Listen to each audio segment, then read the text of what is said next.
Hey everyone, today we're going to talk about Nageeb Mahfouz. He's an author whose work became this incredible literary gateway for the entire world, a way to understand modern Arab culture.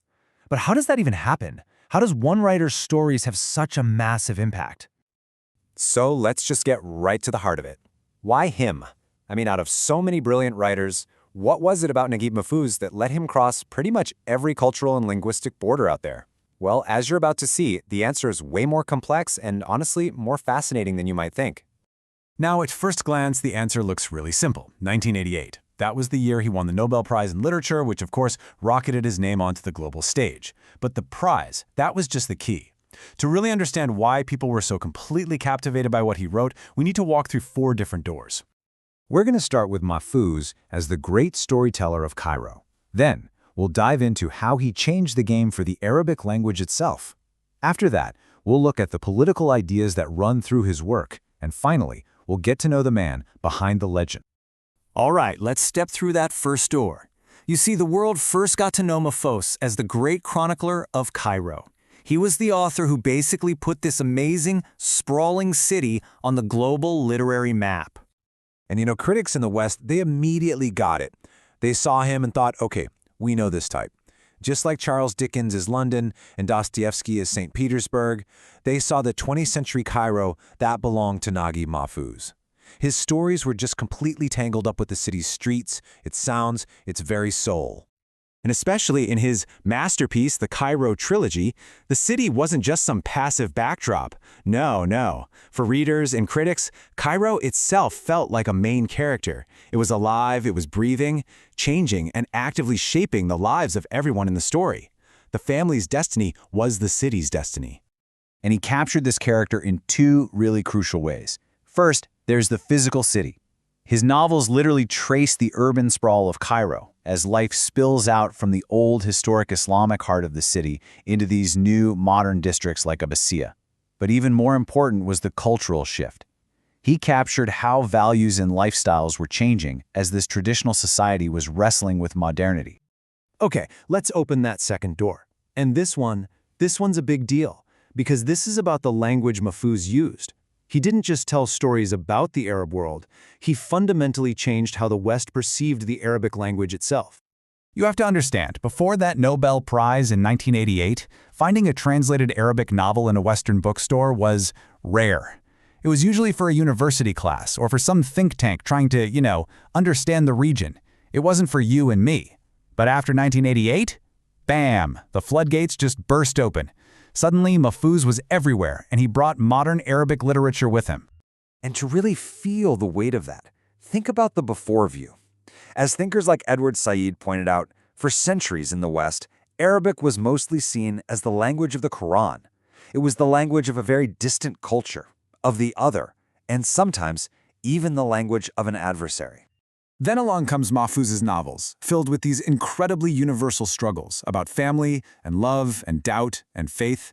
His work completely flipped the script. It helped reposition Arabic in the global imagination, showing it was a vibrant, living language, perfectly capable of expressing the complex, shared human experience of the 20th century. So this leads us perfectly to our third door. Now that people were actually reading him, what were they finding inside these stories? Well, they discovered a political perspective that felt surprisingly familiar, a kind of homegrown Egyptian liberalism.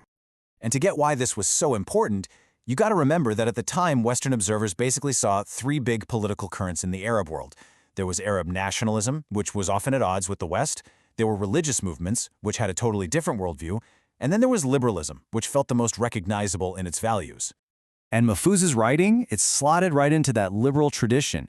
You can feel his sympathy for Egypt's early liberal era, you can see his critical take on things like Nasser's Arab nationalism, and his whole philosophical vibe was miles away from religious political movements. All of this just made his work so much more accessible intellectually and emotionally to a Western reader.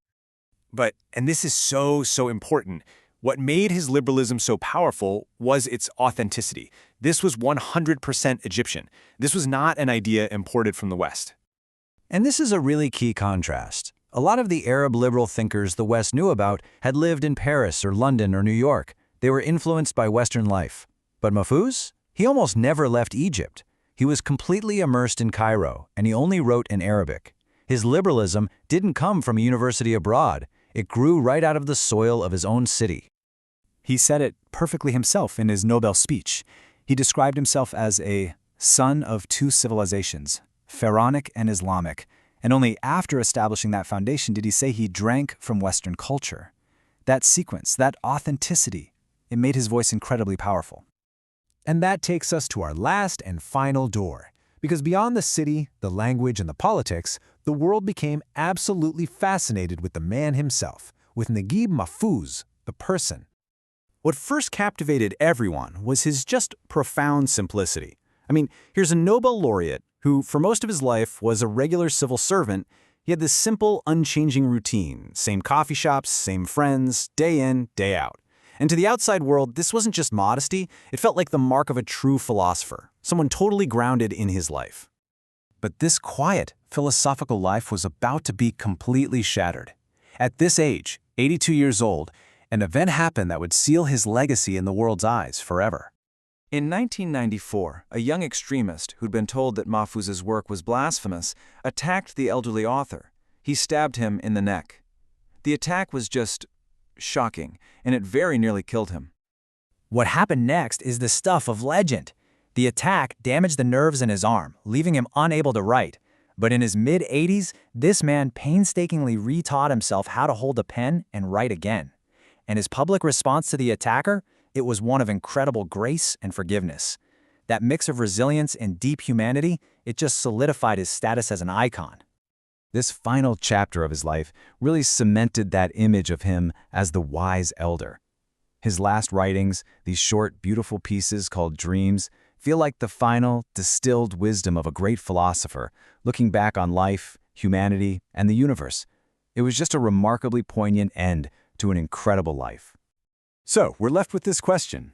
Through his city, his language, his ideas, and his own unbelievable life, Nageeb Mahfouz did more than just tell stories. He opened a door for all of us.